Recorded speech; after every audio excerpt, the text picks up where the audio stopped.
Estamos aqui para dar voz ao povo, em defesa dos cidadãos, pela dignidade humana. Todos temos deveres, mas também todos temos direitos. Será que existe justiça? Isto é o povo a falar.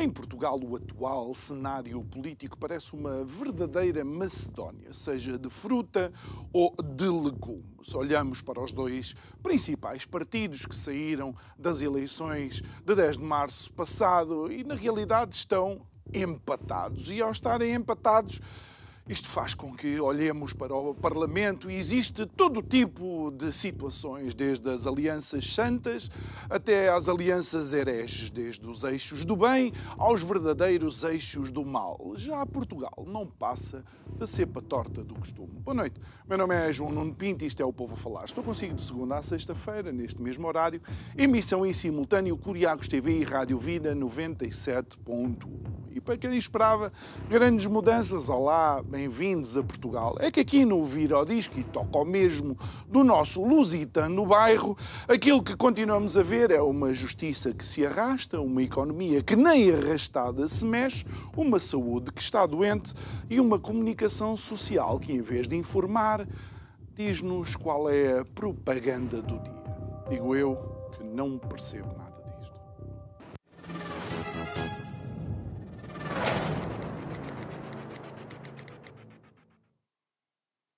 De volta ao nosso estúdio, o nosso convidado de hoje é alguém que já tem um percurso com o Isto é o Povo a Falar, que podemos dizer já vai longo, e é sempre com muito gosto que recebemos aqui o professor Paulo de Moraes. Muito boa noite. Obrigado, Sr. Professor, por estar aqui connosco uma vez mais. Vamos começar, ainda antes de talvez analisar o atual cenário político, algo que alguns dizem que vem na sequência deste cenário político fragmentado, que é a questão das portagens das ex-SCUT, onde eu sei também que dentro das suas funções enquanto presidente da Frente Cívica mencionou, digamos, uma visão deturpada da decisão que foi, quando existem muitas outras coisas que deveriam ser também tidas em conta. Boa noite, muito obrigado por este convite mais uma vez. Estou sempre aqui com muito gosto a conversar consigo e com os telespectadores, naturalmente. A questão da SCUT e a discussão que assistimos na semana passada no Parlamento foi mais um exercício de hipocrisia gigantesco. Porquê? Porque, em determinado momento, o Partido Socialista resolveu propor o fim das portagens nas ex-SCUT, o que, enfim, está no seu direito, é uma proposta, mas o que foi verdadeiramente dramático é que nós assistimos a uma discussão à volta da redução das portagens ou da eliminação das portagens em algumas autoestradas, o que prevê uma redução de cerca de 200 milhões de euros no valor das portagens cobradas por ano, mas não se discutiu o essencial, que é a corrupção imensa que anda à volta das ex-SCUT. Neste momento, recordo, as SCUT, os programas, os contratos de SCUT são 21, que custam ao Estado português 1.500 milhões de euros este ano, 1.400 milhões aproximadamente, para ser mais concreto. Ora, desses 1.400 milhões, nós só deveríamos estar a pagar cerca de 300 e tal milhões. Porquê? Porque o resto deriva de contratos que foram muito mal feitos, essencialmente na era Sócrates, e que permitiram aos privados rentabilidades de 14%, 15%, 16%.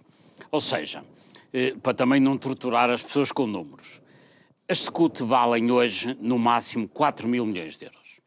São números do Eurostat, do Organismo de Estatística da União Europeia. E por esses 4 mil milhões de euros, Portugal está a pagar por ano 1.400 milhões. Portanto, isto é absurdo. E na discussão no Parlamento, com aqueles deputados todos, em que se andou a discutir a redução das portagens de 200 milhões, não se andou a discutir uma questão muito mais grave, que é 800 milhões que estamos a pagar a mais todos os anos. E isto é particularmente grave porque o Partido Socialista, que diz querer combater a corrupção, O PSD que criou agora uma comissão para o combate à corrupção no âmbito do governo, dirigido pela ministra Júdice. O Chega que diz que está contra a corrupção. Estão todos contra a corrupção, mas no momento em que discutem as autoestradas, em vez de discutir o essencial, que é a corrupção que está debaixo da construção de todas aquelas autoestradas em regime de execute, andaram a discutir 200 milhões quando que deviam ter discutido 800 milhões. Isto é de uma hipocrisia brutal, porque se tiver uma tarde inteira, eu tive oportunidade, até porque, enfim, é uma matéria que me interessa particularmente, vi o debate quase todos. Os poucos que falaram da cessação, ou seja, do fim dos contratos, foi o PC e o Bloco, mas falaram a medo, porque eles também querem discutir esta questão da corrupção mais baixinho. Os outros, nem baixinho nem alto, fizeram daquilo, enfim, um debate entre partidos, legítimo, não questionam, mas não falaram do essencial. É mais ou menos como uma pessoa estar doente com um cancro terminal e terem estado a discutir o penteado e a estética. Ou a unha encravada, por assim dizer. Porque... E não falaram disto porquê? Não conhecem o assunto? Claro, conhecem os senhores deputados. Eu sei que são 230 e cerca de 200 se calhar andam lá distraídos, mas há alguns que conhecem os dossiês. Imagino que há algumas dezenas. E então os senhores que sabem que estamos a deitar fora para esquemas de corrupção todos os anos, 800 milhões de euros com as PPPs rodoviárias, não falaram do assunto, não abordaram o assunto. Nem sequer esse foi tema abordado ao longo do dia, nem pelos deputados, nem pela própria comunicação social que esqueceu o assunto. Acho isto um branqueamento de capitais, no verdadeiro sentido, em que há aqui um esquema de corrupção gigantesco que está a ser branqueado, quer pelos políticos, quer pelos médias que não abordam esta matéria. E isto torna, de facto, esta conversa também importante pelo seguinte, porque na discussão destas temáticas nós temos de ter a capacidade de entender que, de facto, existe uma população que carrega o peso de ter que estar a pagar isso. Ou seja, para essas pessoas, para essa população, para esses utilizadores, de facto vai ser um alívio. Mas não nos podemos esquecer que é dos nossos impostos, também dessas pessoas, que esses excedentes são pagos aos concessionários. É que tem razão, mas o que é facto é que o que as pessoas pagam de portagem é muito menos, no global, do que o povo todo paga em esquemas de corrupção. Porque, vamos ver, relativamente à questão estrita das portagens, é evidente que se é justo que se paguem portagens, do meu ponto de vista, nas áreas metropolitanas, até porque as pessoas têm alternativas, não é muito justo que alguém da Guarda ou da Covilhã tenha que pagar portagens de dezenas de euros para vir a Lisboa, por exemplo, ou para ir ao Porto, quando não tem meios de transporte alternativos.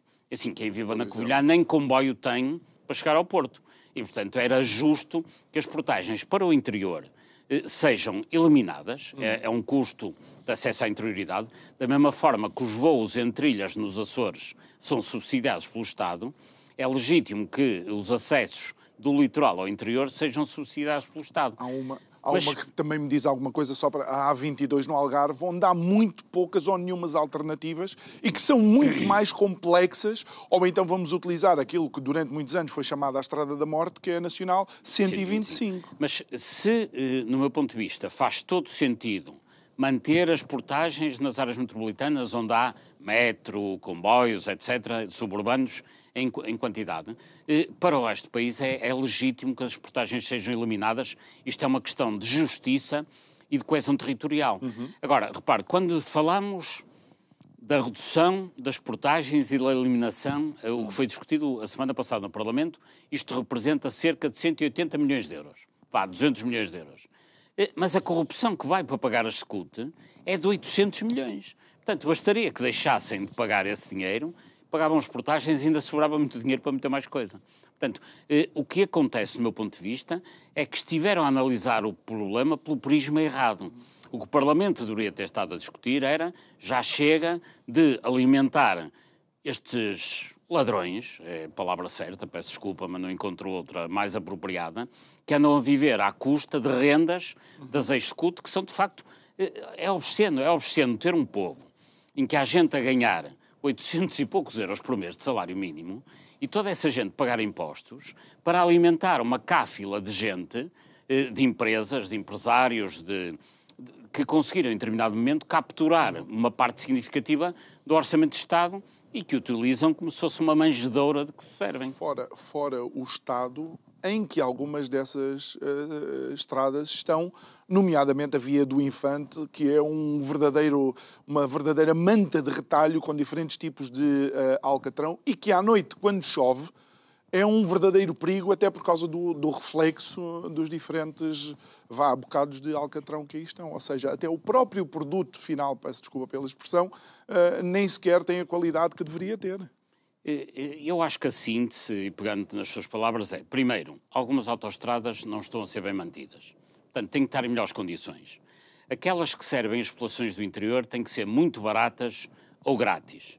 As das áreas metropolitanas devem ser pagas, mas não estes preços, que são preços ao nível de França e da Alemanha. Portanto, as portagens em Portugal são muito mais caras face ao rendimento dos portugueses. Mas, sobretudo, o que não pode acontecer é do Orçamento de Estado, todos os anos, ir buscar 1.000 milhões de euros a mais, ou até mais que isto, enfim, mas desta ordem de grandeza, e estar a entregar a um conjunto de grupos económicos que, em determinado momento, conseguiram, pela via da corrupção, capturar o Estado português, conseguiram impor os seus preços.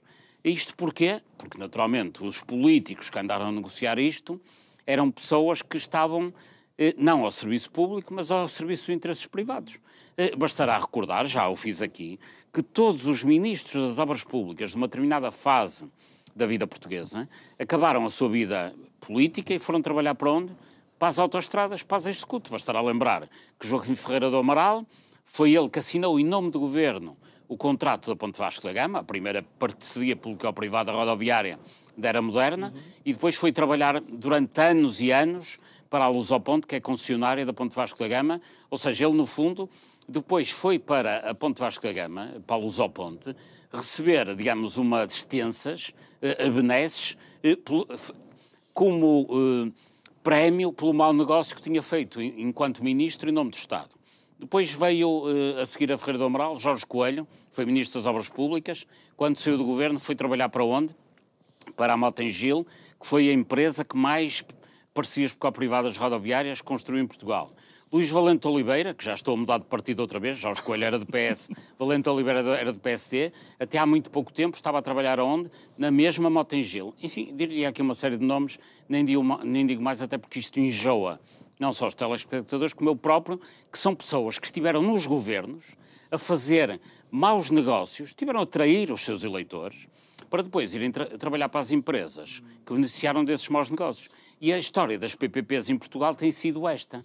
E porquê é que isto não acaba? Porque, enfim, continuam sempre todos envolvidos nos mesmos negociatas. Faz lembrar um presidente qualquer da Comissão Europeia que tentou evitar o Brexit e depois foi ajudar um banco qualquer a implementar o Brexit, não é? Naturalmente. Qualquer coisa assim. Naturalmente. Mas aqui na nossa terra, em Portugal, e os casos de portas giratórias entre o Ministério das Obras Públicas e as empresas tem sido realmente vergonhosa. A própria unidade técnica de apoio de acompanhamento de projetos foi durante muito tempo constituída por pessoas que vinham das empresas que faziam os contratos das PPPs. Isto é escandaloso, é demais ter um povo a pagar permanentemente tudo isto.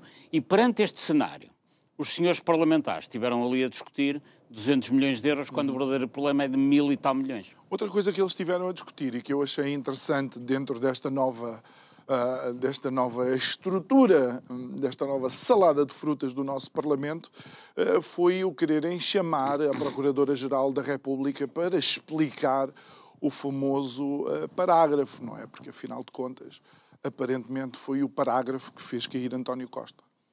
Sabe, o parágrafo, um dia há de haver um livro chamado Parágrafo, em que se conta a história do parágrafo. Há muita gente aí no espaço público que anda a dizer, em permanência, que António Costa caiu por causa de um parágrafo. Portanto, o parágrafo que diria, supostamente, no comunicado da Procuradoria-Geral, que António Costa era suspeito em processos ligados à Operação Influência. Ora, acontece que Costa não caiu por causa do parágrafo. Ele caiu por causa de muitos parágrafos antes desse. Muitos parágrafos antes desse.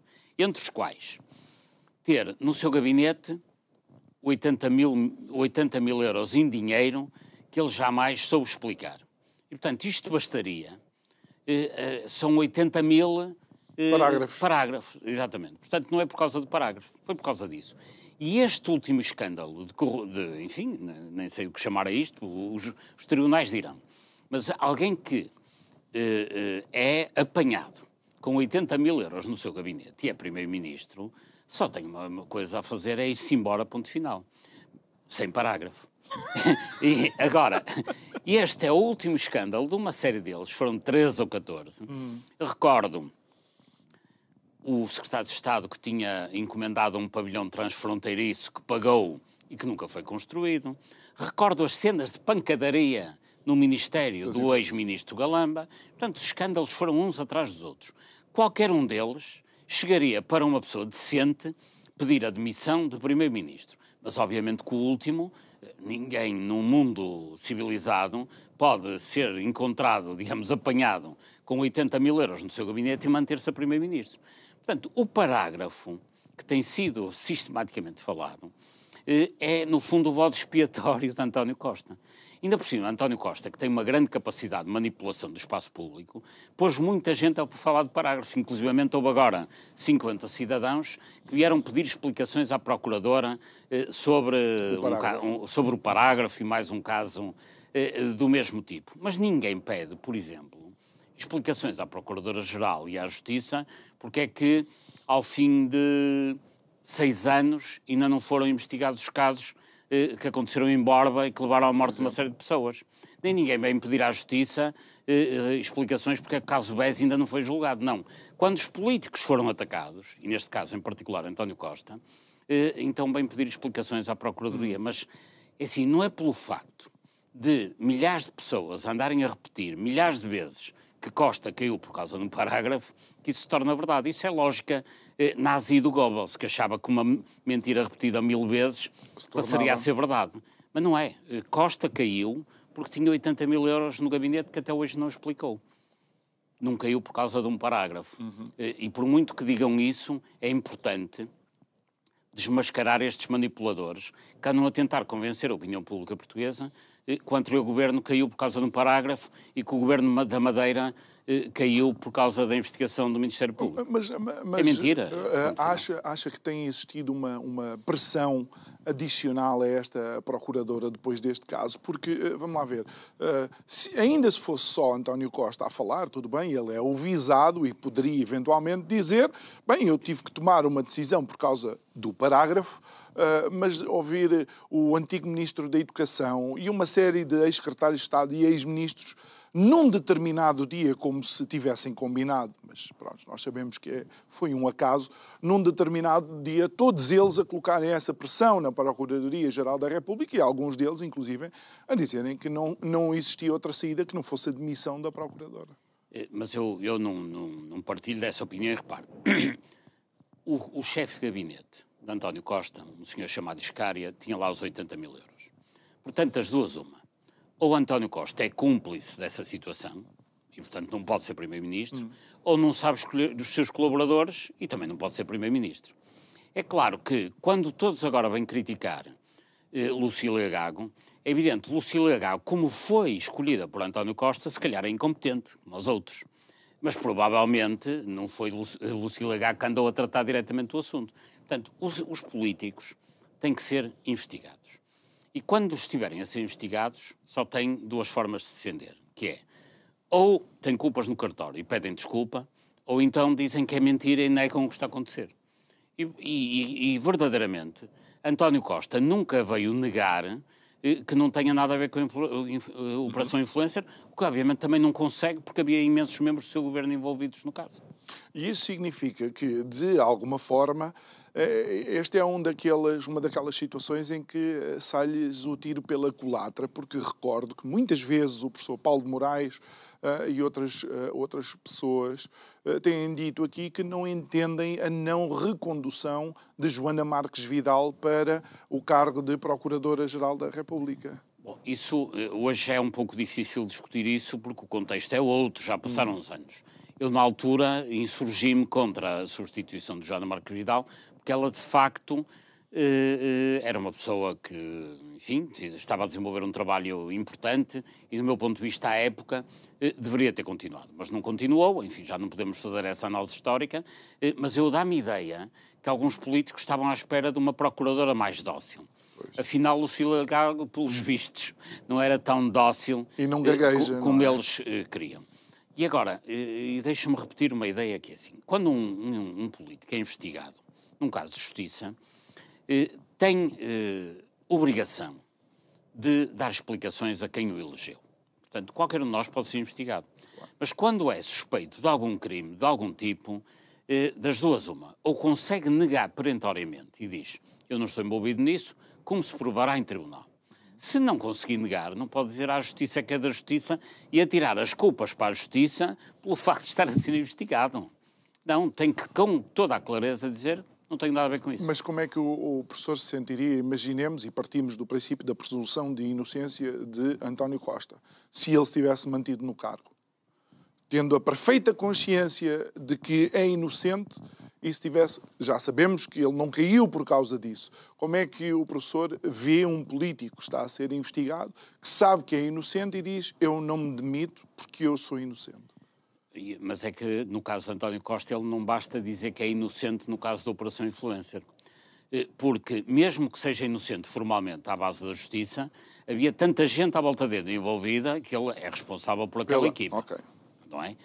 Mas, além disso, tudo estaria muito bem se ele dissesse, olha, aqueles 80 mil euros que estavam ali, eu não tenho nada a ver com isso, porque tenho um chefe de gabinete que é um nabo. Ele, constitucionalmente, ele é responsável, portanto, pelas ações também do seu governo, não é? Não, mas é que a questão do parágrafo, não sendo uma questão de sumenos, é, apesar de tudo, muito menos importante que todas as outras. Portanto, o parágrafo, a quem dá verdadeiramente jeito é António Costa, porque assim tem um bode expiatório para dizer que, enfim, teve ali uma razão para se demitir. Mas não foi por isso que ele se demitiu. É isso que é importante clarificar. E ele, com parágrafo ou sem parágrafo, teria sempre que se ter demitido depois daquela escandaleira toda e, sobretudo, depois de aparecer aquele dinheiro todo em cash no seu gabinete. Em lugar nenhum de um país europeu civilizado, um primeiro-ministro pode ter dezenas de milhares de euros no gabinete sem ter explicação para aquilo. E acha que, de alguma forma, Luís Montenegro, em vez de deixar, de facto, o espaço à Procuradora-Geral da República e ao Ministério Público, também está a alinhar pela batuta do PS e querer colocar uma pressão a esta Procuradora? Eu julgo que Luís Montenegro não se tem pronunciado muito sobre isso, tanto quanto eu me tenha percebido. Agora, há muita gente da área do PSD, Leonor Beleza, Rui Rio, etc., que estão a pressionar a política para tentar controlar a justiça. E é assim, nós precisamos de algumas alterações da justiça, mas é exatamente no sentido contrário àquela que estes cavalheiros vêm pedir, e legitimamente, enfim, Portugal é um país onde há liberdade de expressão, cada um deve dizer o que entende. Mas a justiça não precisa de ser controlada, precisa de ter mais meios e atuar mais. E o que é facto é que eu, quando vejo pessoas como Santos Silva, Vítor Constâncio e outros que tais a pedir controle à justiça, isso é o que nós menos queremos. Não queremos uma justiça controlada pela política, longe disso. Mas eles utilizam, por vezes, o exemplo da França, onde o Ministério Público está debaixo da alçada do Ministro da Justiça, ao passo que o nosso tem uma certa independência. Deveria ter mais, porque a própria Justiça, para funcionar... Bem, desde logo é o Primeiro-Ministro que escolhe a Procuradora-Geral. E é o Governo que dá ou não meios aos tribunais para funcionar. Portanto, eu acho que a justiça em Portugal precisa de mais independência, não de menos, é exatamente o contrário. E é evidente que há modelos, há o modelo americano, há o modelo francês, há o modelo inglês, há muitos modelos e vários modelos funcionam bem ou mal. Agora, o que não faz sentido é que todas estas pessoas venham agora preocupar-se muito com a justiça, porque a justiça está a investigar políticos, mas quando a justiça investiga criminosos comuns, não tem preocupação nenhuma. Olha, e agora, não sei se já falámos sobre isso, creio que é o primeiro programa que a primeira conversa que estamos a ter depois da tomada de posse deste governo. E uma das coisas que me surpreendeu foi a escolha de uma advogada para a Ministra da Justiça. Surpreendeu, só a escolha é da Secretária de Estado, que é uma juíza. Ou seja, há uma inversão hierárquica agora no Ministério, e a minha pergunta é se a Justiça seria servida caso elas não se entendam neste momento e se cruzem em tribunal mais à frente. Pode parecer uma pergunta ridícula, mas foi algo que me preocupou. Sabe, a sua questão encerra duas questões, no fundo. A primeira é, eu entendo que os magistrados não se devem meter em lugares políticos. Ou se vierem para lugares políticos, deve ser definitivamente. Ou seja, quem é procurador, quem é juiz, está no seu direito. Olha, há um exemplo. O Fernando Negrão foi juiz em determinado momento, deixou de ser juiz, passou a ser político. Ainda hoje é político, nas mais diversas funções. Mas eu acho que o que não pode haver é transição de um lado para o outro e vice-versa, da mesma maneira que eu acho que um jornalista não pode ir para diretor de comunicação de um banco e depois, passados uns anos, voltar a ser jornalista. Eu acho que... Com o mesmo banco a comprar publicidade nesse meio de comunicação social. Portanto, estas portas giratórias são más, mas a girar que girem só num sentido. Portanto, se há uma secretária de Estado, uma assessora no Ministério da Justiça, que é juiz, muito bem, mas que nunca mais volta à magistratura. Depois há uma questão mais profunda, que é a Ministra da Justiça, que aliás é quem está a conduzir, digamos, e ouvir os partidos, as entidades da sociedade civil. Eu próprio já dei o meu contributo nessa matéria, relativamente ao combate à corrupção. Há um problema que ela tem no seu currículo, isto para não dizer cadastro, que seria pouco simpático, que é a atual Ministra da Justiça trabalhou toda a sua vida numa sociedade de advogados conhecida por defender corruptos e por defender até com alguma cumplicidade, como aconteceu com João Rendeiro, como aconteceu com Paulo Pereira Cristóvão. Ou seja, a quantidade de corruptos que aquele gabinete defendeu é, de facto, notável. Não são os únicos, mas ela trabalhou nessa área. E ainda por cima, ela era especialista na área do imobiliário e da construção, que é justamente onde a corrupção é mais perversa, porque, habitualmente, quem, nessas grandes sociedades de advogados, trata de questões na área do imobiliário, o que tenta fazer é que terrenos que pouco valem passem a valer milhões através de valorizações com alvarás de loteamento, com licenças de construção nas câmaras. O que faz com que a corrupção no imobiliário seja das corrupções mais valiosas, com margens, que já o disse aqui, que só são comparáveis ao tráfico de droga.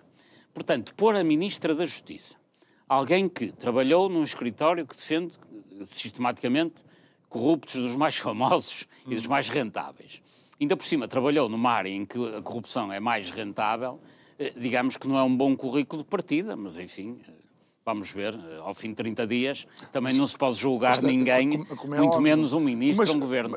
Mas de novo, deixe-me colocar a questão. Não acha que pode criar eventualmente aqui um conflito de interesses no futuro? Imagino que alguma coisa... E vou-lhe dar um caso muito específico. Foi notícia relativamente às questões da Madeira, que havia um problema entre a juíza e a procuradora, perdão, que investigava o caso, porque precisamente havia um caso de adultério entre o marido da juíza e a procuradora. E vamos de acreditar que uma pessoa absolutamente normal vai conseguir ter isenção para fazer justiça num caso deste? Bom, eu julgo que o escritório do Dr. José Miguel Júdice e da filha, Rita Júdice, e, enfim, dos associados, não terá casos dessa índole tão familiar. Agora, uma coisa é certa. Quem trabalhou ou trabalha naquele escritório conhece bem o fenómeno da corrupção. Porque, enfim, e andou a defender. Agora, será que o facto deles conhecerem bem a corrupção na ótica do utilizador fará deles bons governantes? Vamos ver. Muito bem. Uma questão que está cada vez mais na ordem do dia, até porque se vai aproximando da data, é as eleições europeias.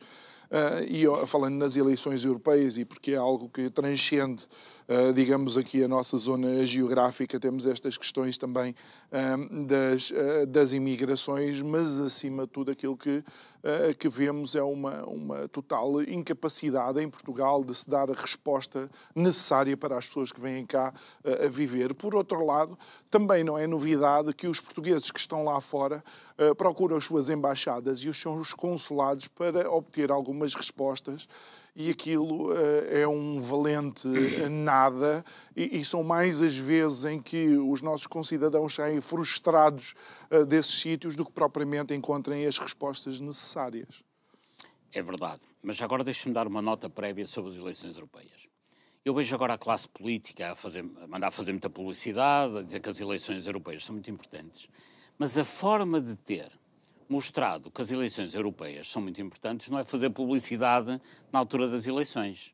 Era ter feito com que os deputados europeus dos vários partidos fossem significativos para a vida dos portugueses. E a pergunta que eu coloco-lhe a si, aos telespectadores e a todos, que é que andaram os deputados europeus a fazer nos últimos 5 anos? Olha, os do PS devem ter andado a fazer tanto e tão pouco que foram todos substituídos. Portanto, foram todos tão importantes no Parlamento Europeu que o líder do PS achou que era melhor tirá-los todos. Portanto, no Partido Socialista, enfim, que ganhou essas eleições, os deputados europeus não se sabe o que é que andaram a fazer. E assim, naturalmente, eu que estou ligado à política conheço alguns até pessoalmente e são pessoas estimáveis. Mas eu acho que para o português não sabe quem foram os deputados europeus do PS. Bom, e sabe quem foram os deputados europeus do PSD? Também não. Tirando Paulo Rangel, porque era vice-presidente do PSD e agora está no governo. E sabe quem foram os deputados europeus do Partido Comunista? Ou seja, afinal, se os partidos acham que a política europeia é muito importante, porque é que colocaram na Europa deputados que nem sequer são relevantes nos próprios partidos? Mas ainda agora à sua questão, que é conexa, mas diversa, que é a questão das embaixadas e dos consulados. Enfim, os contactos que eu vou tendo, com alguma frequência, com comunidades que vivem fora de Portugal, é que os consulados habitualmente trabalham mal. Ou estão fechados, ou não atendem, enfim, as queixas são imensas. É claro que é mais fácil eu ter conhecimento das queixas do que quando as coisas funcionam bem, sendo certo que há algumas honrosas exceções em que os consulados funcionam bem, só que nós hoje temos uma rede diplomática e consular que já não é adequada àquilo que é necessário. Só para ter uma ideia, nós temos, ainda hoje, nos países da União Europeia, embaixadas em todas as capitais. Em Espanha, em França, etc. E essas embaixadas na União Europeia hoje servem para quê? Para nada. Porque as relações políticas entre os países fazem-se ou de forma bilateral ou ao nível do Conselho da União Europeia. Os ministros portugueses da Agricultura encontram-se com os ministros da Agricultura dos outros países para tratar de problemas agrícolas. E assim sucessivamente, bom, já sem falar dos ministros dos negócios estrangeiros, que depois fazem o chapéu de tudo isto, e depois há o Conselho Europeu, que são os primeiros ministros. Portanto, no plano político, as relações entre os países já não se fazem. As relações económicas também não, porque havendo na Europa livre circulação de pessoas, bens, capitais e serviços, uma empresa portuguesa queira fazer negócios na Alemanha, faz. Da mesma maneira, pode ir de Lisboa a Düsseldorf fazer negócios, como pode ir de Lisboa a Faro. É exatamente igual. Há livre circulação de bens. Portanto, relevância política, zero. Relevância económica, nenhuma. Então, as embaixadas por essa Europa toda servem para quê? Normalmente, são belos palácios, onde recebem aos fins de semana membros do governo que vão lá fazer fins de semana, e depois, naturalmente, que esses embaixadores passam a vida nas festas das embaixadas. Assim, mais ou menos, é uma brigada da mão fria. Porquê? Porque andam sempre do uísque com gelo na mão e andam a passear a sua mão fria. Não servem para mais nada. É que ainda por cima havia a brigada do reumático no tempo da outra senhora da ditadura. Os nossos embaixadores andam por esse mundo, e em particular na Europa, são a brigada da mão fria, andam ali de copo gelado a passear, e a sua utilidade é zero. O apoio que nós precisamos hoje, em termos de uma rede diplomática e consular, é de bons consulados que deem apoio à nossa comunidade espalhada por esse mundo fora, e na Europa também, em Inglaterra, em França, no Luxemburgo, nos Estados Unidos, na África do Sul. Nós precisamos de uma boa rede consular, mas aquilo que nós necessitamos é de uma rede consular que tenha duas componentes. Uma componente, digamos, de loja do cidadão, onde os portugueses possam ir tratar do seu cartão de cidadão, do passaporte, de uma certidão com as finanças, o que for. Pronto. Uma loja de cidadão que, obviamente, onde há mais portugueses, terão de ter maior dimensão do que noutros locais, e os consulados devem servir para isso.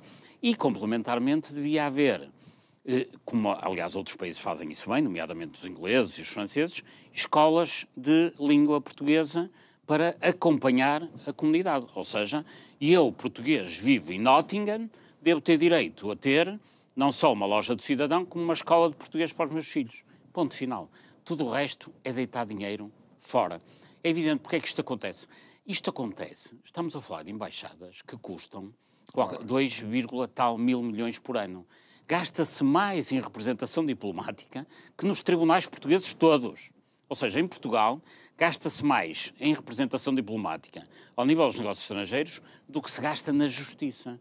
Isto não faz sentido nenhum, isto tem que acabar. É claro que o problema é de hoje, é do Dr. Montenegro, obviamente não, é do António Costa, também não. É de todos que, para trás, não resolveram este problema desde que entramos na União Europeia.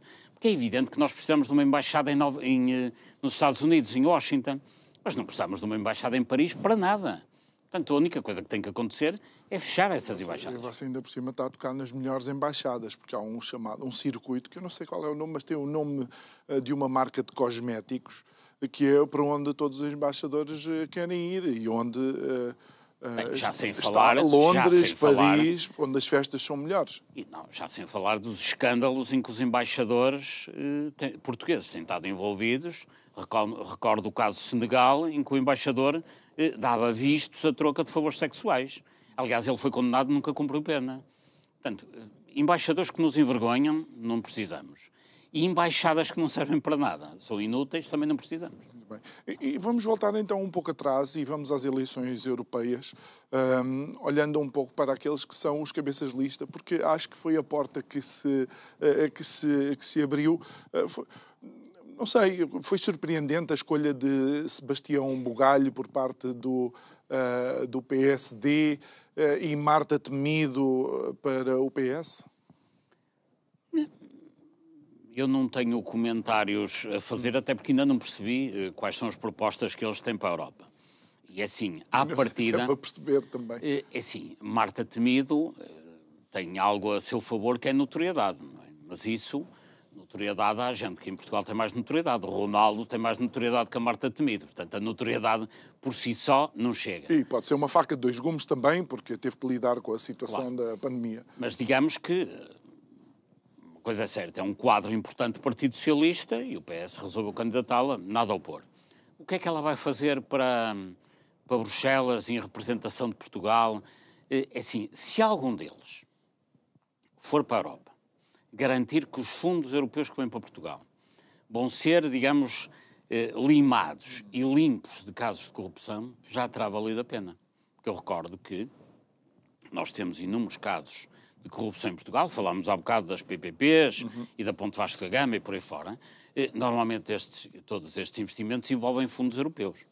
Portanto, seria bom que, pelo menos, haja um controle por parte desses deputados e uma exigência para que a Procuradoria Europeia, que inclusivamente tem procuradores delegados cá em Portugal, digamos, evite casos de corrupção futura nos fundos europeus.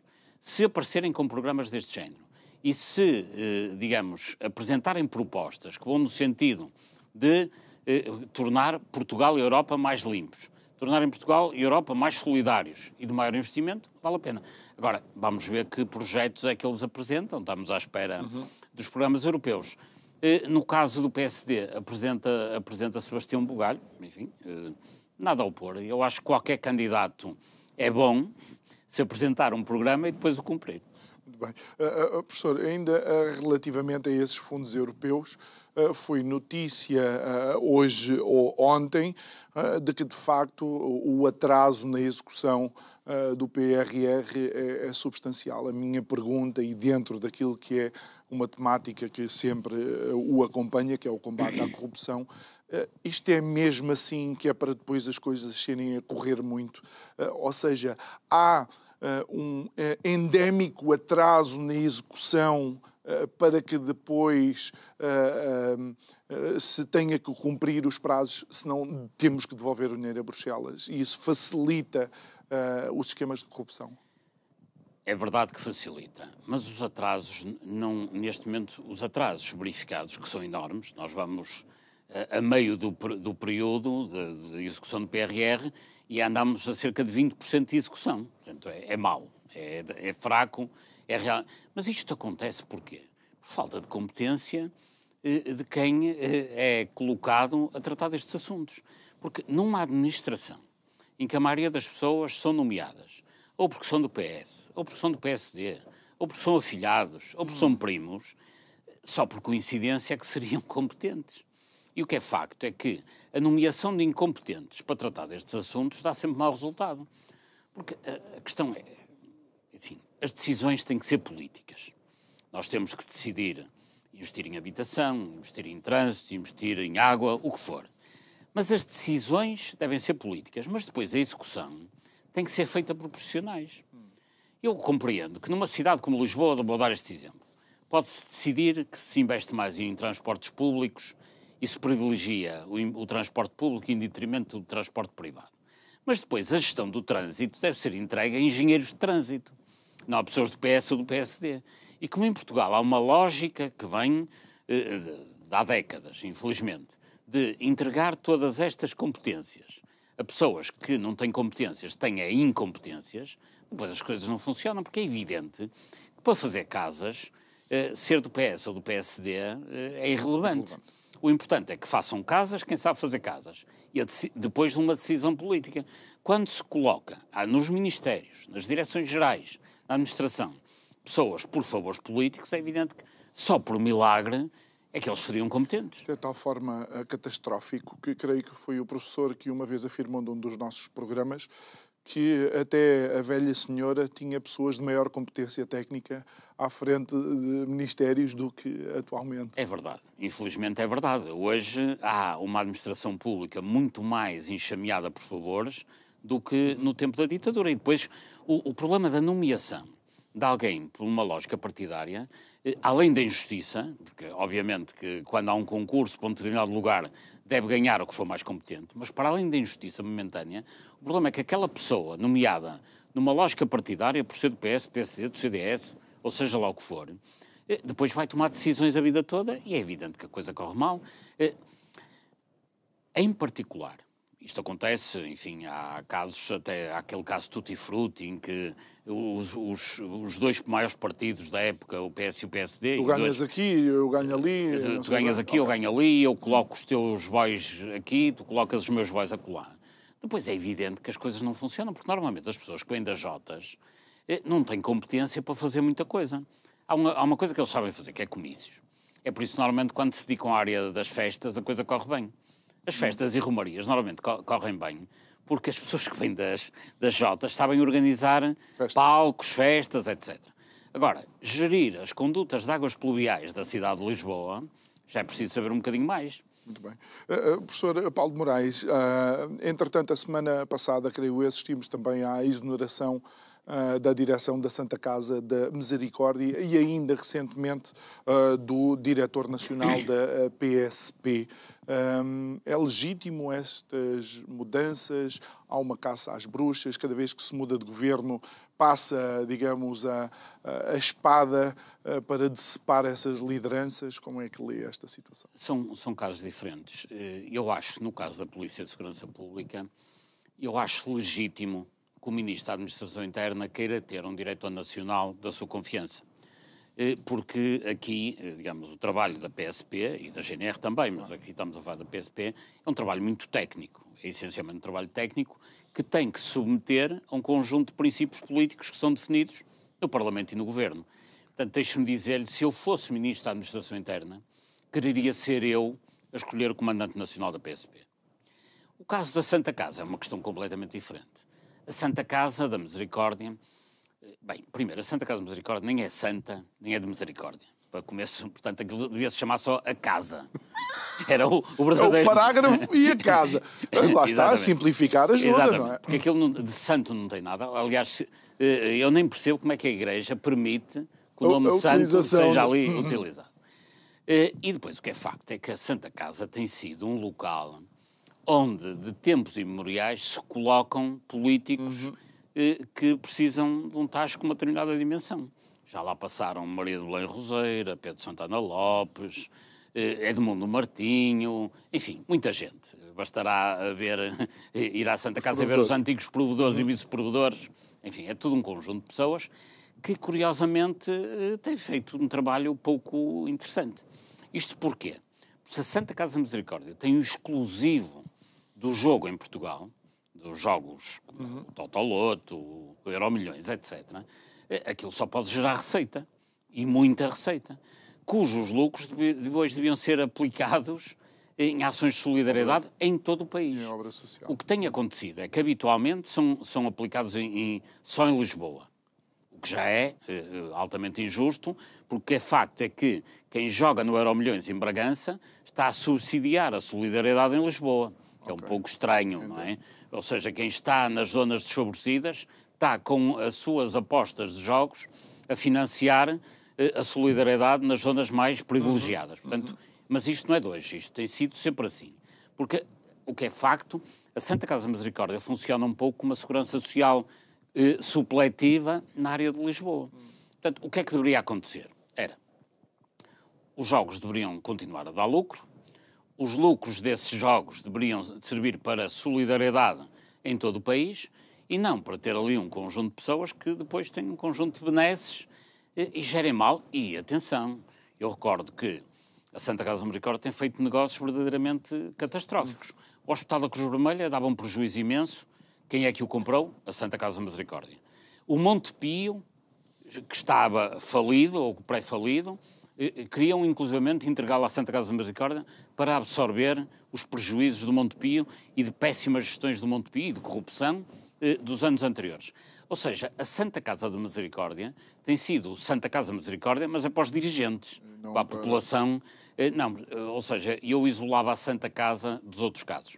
No caso concreto, a provedora que agora foi demitida geriu ou não bem, não tenho dados para verificar neste momento, mas o que é facto é que o problema da Santa Casa é um problema crónico. Não é da provedora Ana Jorge.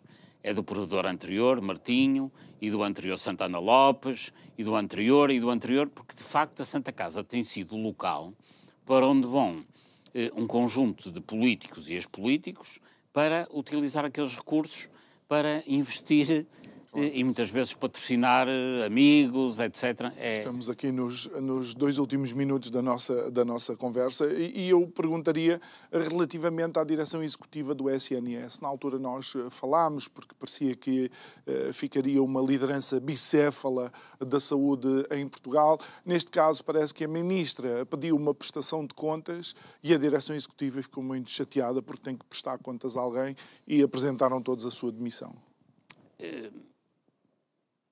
Eu tenho uma boa opinião profissional do antigo demissionário CEO do SNS. O modelo de haver uma separação entre a política e a gestão da máquina da saúde, no plano teórico, poderá funcionar. Agora, o que é facto é que esta ministra atual da Saúde tinha tido já grandes divergências com o CEO Araújo do SNS, inclusivamente. Ela tinha sido nomeada pelo anterior António Araújo, pelo CEO do SNS, e também já se tinha demitido. Portanto, havia ali uma conflitualidade. Por isso eu acho que isto acabava por ser inevitável, face ao facto de serem aquelas pessoas que, neste momento, têm um passado de grande conflitualidade. Mas está a ver, depois temos isto em Portugal. Nós já nos corre mal a vida e ainda temos estas lutas decotadas que não dá para perceber. Em 30 segundos, professor, qual é a sua expectativa para este governo nos próximos meses? Eu, relativamente ao governo, não tenho ainda hoje uma expectativa. O governo é recente, portanto, não pode ser analisado. Eu esperaria que um governo minoritário fizesse aquilo que expectavelmente um governo minoritário deveria fazer, que era ver nos programas dos partidos da oposição o que é que coincidia com o programa de governo e tentar fazer isso. Mas eu acho que eles ainda não se lembraram dessa possibilidade. Muito bem, professor Paulo de Moraes, muito obrigado por ter estado aqui connosco mais uma vez.